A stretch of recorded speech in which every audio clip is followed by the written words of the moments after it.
Hey, True Crew. I'm Truthless.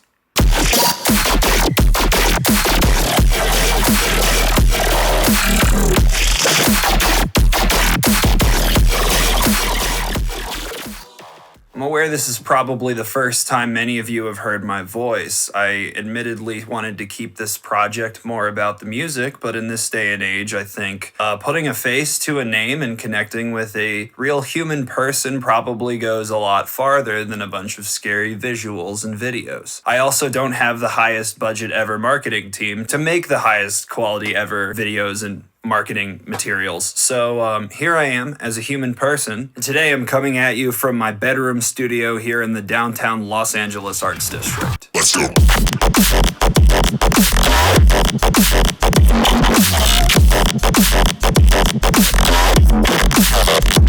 The hell.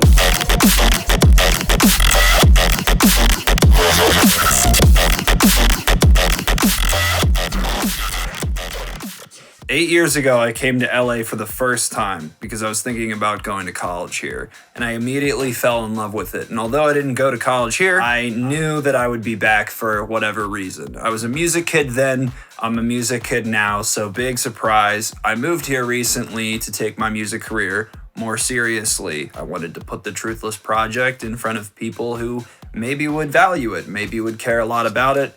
And I wanted to meet more like-minded people. Upon deciding to move here, it soon became a big excuse to buy a bunch of gear and decorations that I probably don't need, but thank God I did because I love this room. I customized it to be everything that I've ever wanted out of a studio. My previous studio was actually a separate bedroom from my actual bedroom, and so it was sort of more private, and I had to downsize to afford living here in Los Angeles, and I think I did about as good as anyone can do living in one of the rooms in a 2-2 apartment. I'm gonna be going through a lot of the gear and the decorations and the instruments that I purchased to make this studio what it is today, and everything will be linked down in the description. So I've seen a lot of YouTube videos where they go over studio gear, and it's kind of intimidating because they're speaking so nonchalantly about such expensive items. So I just don't want to be that guy. I have acquired this stuff over many years since I was literally 11. If you don't have all of this or can't afford it, I can't afford all of it at once. I have just spent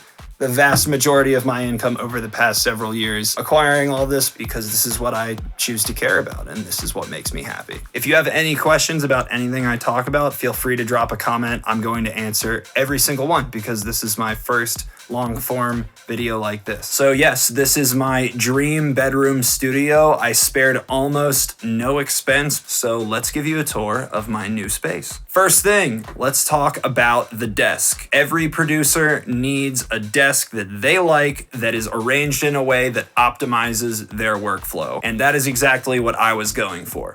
The desk itself is actually just a platform from IKEA. It was like no money compared to every other desk that's out there. And then you attach the legs and they're like $5 each. Underneath the desk is a fairly expensive keyboard tray. And the reason that I was willing to pay so much for it is this keyboard tray allows me to have my mouse and keyboard really wherever I need it. It can be flush with the surface of the desk, underneath, to the side, whatever. And I knew that that would be perfect for me because then depending on what I'm doing, whether I'm film scoring or making dubstep or sound design or playing guitar, that gear can be where I need it to be. If you have the money, I think it's definitely well worth the expense. It was around $110. Next on the surface of the desk is my brand new Nectar Impact LX88 Plus 88 key Midi keyboard. I really like this keyboard. It's actually very affordable compared to almost every other 88 key keyboard, MIDI or otherwise, on the internet right now. It has faders, it has drum pads, it's highly customizable. I used to have an M Audio Oxygen 61 key keyboard and I liked it and it was fine, but I want the full 88 because I use so much stuff in Contact. I was always octave shifting and didn't know what key I was actually pressing. So now every key is right in front of me. I know exactly what I'm doing at all times and I can compare it with the display inside of Contact. This keyboard is awesome. I highly recommend it. The only thing is that the keys are actual full-sized keys and they almost feel normal, but not quite. There's actually a little bit of weirdness to them, and I'm having trouble striking them in such a way that produces a medium velocity, even after playing with the sort of velocity curves that are in here or playing with the velocity curves in Ableton itself.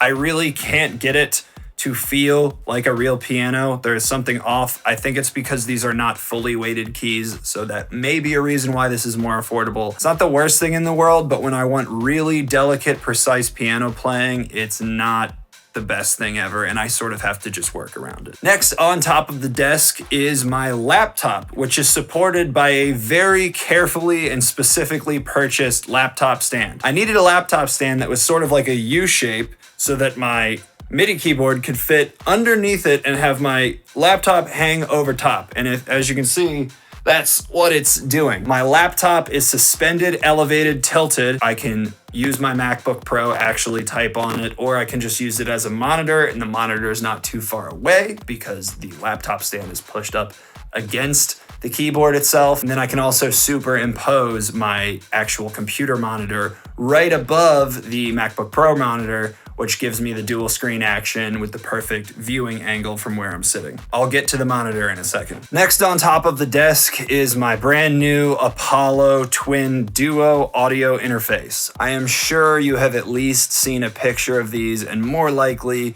you know all about one whether you have it or not. It's quite a pretty penny. It's probably the most popular audio interface among professionals. I love it. I think that the audio input signal actually does sound better. It has a ton of great features, and the UA plugins are really great. They sound awesome. They sound like almost like hardware plugins, and that's kind of what you're paying for. I let that sit on the desk. I think it looks awesome, and I feel like an absolute badass as I twist the volume knob on my desk. I'm not going to go into a lot about the Apollo. There are tons of much better videos out there for you to watch on that, so I'm just going to move right on. A small thing on the desk is my coffee mug warmer. That was a gift from my sister and is awesome. I didn't even know they existed, but when I make coffee in the morning, especially Friday morning when new music is out on Spotify, I can set my coffee on that and it never gets cold. It stays just as hot. So I'm just sipping it and listening to music or making music, and it's great. I recommend one of those. They're really cheap too. Behind the laptop and the Apollo are some computer monitor stands, which I'm really just using for storage right now, and it's holding a couple of the things that I'm actually going to get into in one of the later sections. I bought those in addition to the desk because it provided an elevated surface and extra storage, kind of hid some of the things that I didn't want to be super visible. They were also cheap and bought on Amazon. Now the monitor, this is an AOC monitor. I don't really remember off the top of my head the model, but it will be in the description along with all of the other gear. This is a curved monitor, ultra wide. I think it looks great. It's not 4K, and I'm not really gaming hardcore on it, so it really meets all of my needs. I think it's awesome, and I highly recommend it for a cheaper, ultra wide curved monitor. Behind the desk are my ultimate support monitor stands. These things are sick, and they support my monitors great, and they never tip over, and they're easy to move around, and they're made of metal, and they're black, and they're awesome. I recommend them, but they are a pretty penny just for something to put your monitors on top. The monitors themselves are Atom A7Xs, also very popular. They're kind of pricey at $750 each, so $1,500 for a functioning pair, but they sound amazing, and especially once you calibrate your ears to them, I promise your mixes will get better. So when you have the opportunity, pick up some of these. On the floor is my subwoofer. It's the Atom T10S, I think. It's the cheaper Atom subwoofer, and it costs $400. The Atom sub is sitting on top of a sub support stand that is supposed to isolate the sub frequencies and not ruin them or something. I don't really know how it works. I was just told to get one, and it wasn't that much, so I got it. Powering the entire desk is a power conditioner from Pyle. At the time I bought it, it was the cheapest one on Amazon. It's lasted me over 4 years. It's got, I think, 9 plugs. It's great. I recommend it. So let's talk about some of the more subtle features of this studio setup. For example, wire control. There are a ton of wires that are involved in this operation right here. It's insane. I'll show you the rat's nest that's behind my desk, and I've done my best to keep it hidden, keep the wires together, isolated, but what has helped are those on top of the desk sort of monitor stands I talked about. I also have these sticky wire-controlled plastic guider loopy things. The next thing I did with this place was acoustic treatment.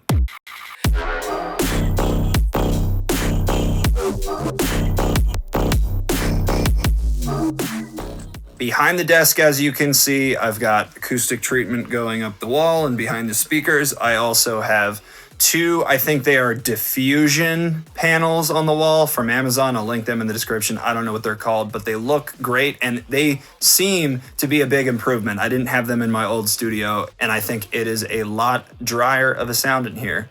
I also have acoustic panels above my head, two of the diffusion panels on the back wall with some other regular foam stuff.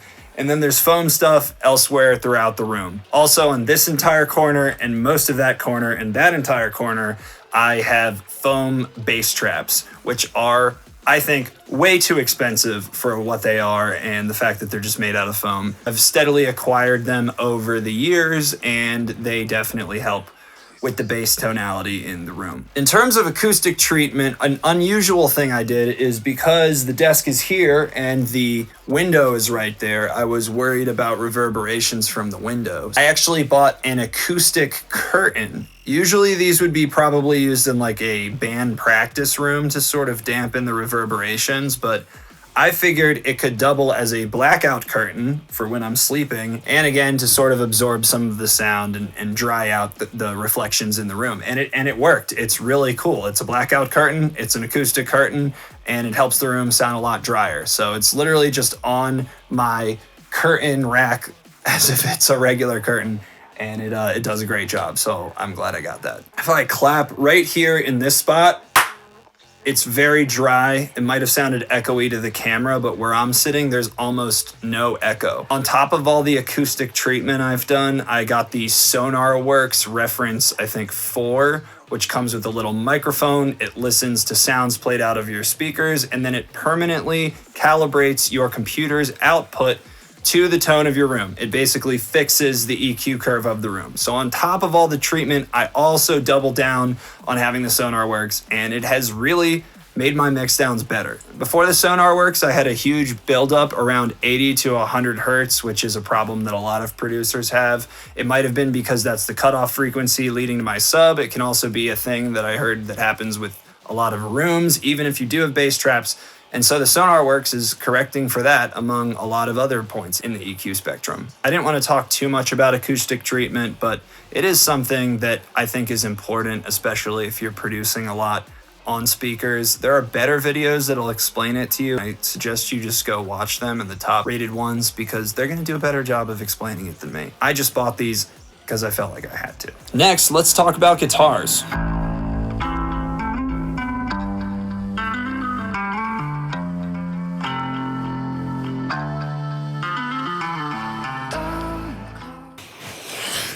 This big boy is my Agile, I think, Scepter 7-string guitar tuned to drop F sharp.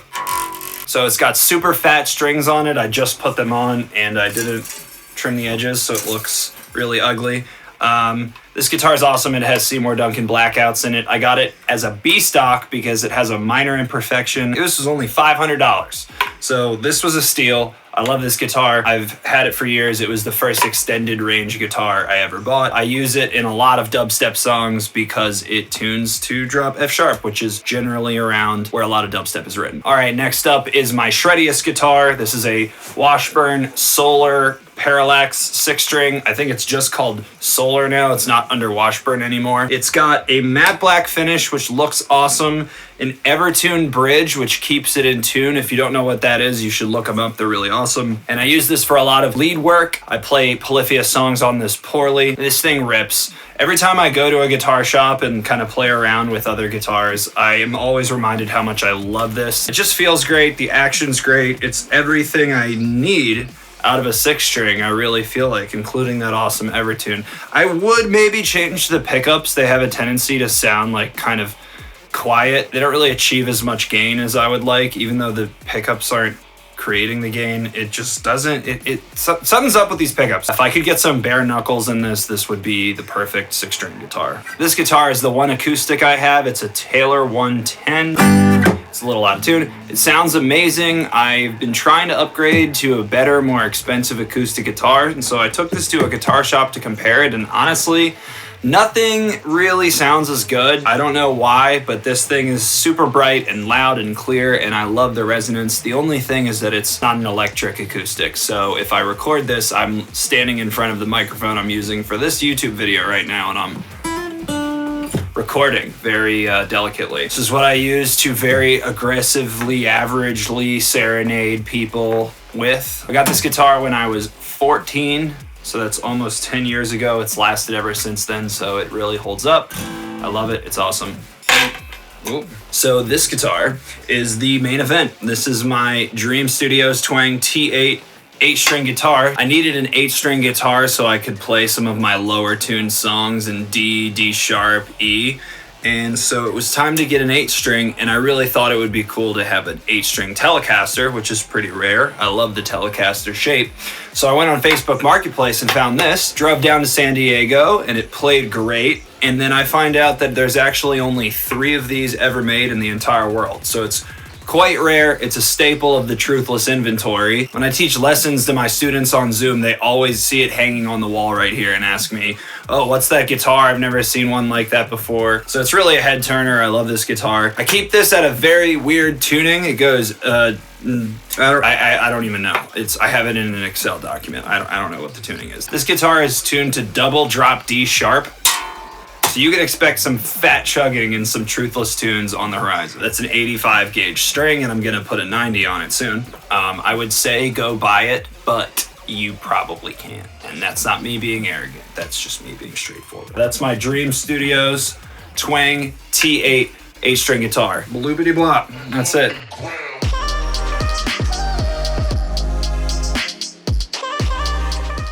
So because I was downsizing from a separate studio to just a bedroom studio, I really needed the vibe and the ambience and the style of this room to feel creative and nurturing to me. I wanted it to be stylistically relevant to the Truthless brand. I also wanted it to inspire me. So I got a few things that make this room have an aesthetic that is good for my creativity. First things first are the 2 works of art right here framed on the wall. These are 2 pieces called Depression and Necro Maria by Bill Ellis, I think it's pronounced. He is an amazing artist. He's one of the best guys when it comes to evil, spooky, classy, 3D, crypto art, and all sorts of other things. I actually got these pieces on the day he decided to make his art more exclusive and shut down his online store, so there's something of a novelty now. I think they look great, they fit my brand, I look up at them and feel nice, and they're pretty rare, so they look cool. Another decorative thing is I've got these 2 fake red bonsai trees. They kind of match the monitor background I have, which is the artwork from my first EP called Death, which is actually framed on that wall. I got it framed just to remind myself of where I started, where I've come from, and that I will be adding, hopefully as soon as I can, more framed artworks of work that I have actually finished and released. I have an LED strip behind the desk and also on the opposite wall going around the diffusion panels. I felt like I had kind of outgrown LEDs. They've got a very college look, so I tried to use them as subtly as possible, but I did still want them because I felt the room would need some color from time to time. Instead of having a ton of LEDs, I got these sort of old-timey looking bulbs. So I have these 2 bulbs right here hanging down from the ceiling. They're just from IKEA. They were very cheap and very easy to set up. On the opposite wall, on either side of my little mini sofa, I've got the 2 lamps. On this side of the desk, I have a sort of bedside table, I guess, that just has some drawers and some things on it, like my air purifier. I have a tall bookshelf that holds all my literature. I read a lot of science fiction. I like how bookshelves look because they make me feel smart. On that side of the room is where I've forced my bed into the corner. It's not really supposed to be there, but it has opened up all this room for activities and for music making.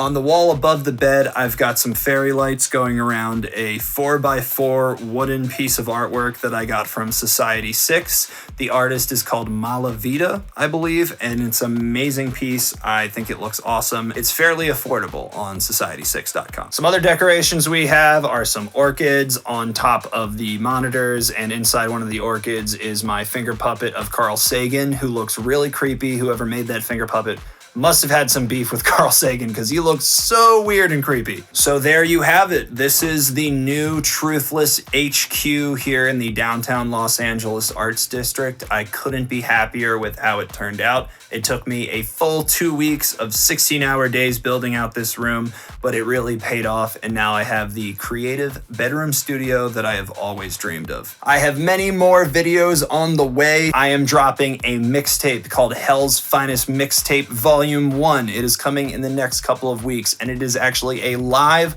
audiovisual performance that I self-produced. It's got my music, music of my peers, and music from people that you may have heard of. It's got lights, it's got bass, it's got guitar shredding. It's absolutely sick, so keep an eye out for that. Also, free sample pack of spooky sounds. I'm sure you have plenty of samples, but you don't have these spooky samples. So there's gonna be a link in the description and you can get those absolutely for free. I'm not gonna be that guy who tells you to smash the like button, but I am going to say that maybe waltz on up to it, gently whisper in its ear, and then fucking smash the shit out of it. That's it. That's all from me. Thank you all for watching and listening and caring. Please go check out my music on Spotify. If you want to hear some metal remixes, you can go on SoundCloud. Thank you so much. I'm Truthless. I make hell's finest, most metalist based music, and I will catch you on the flip side. Peace the fuck out. Hell's finest.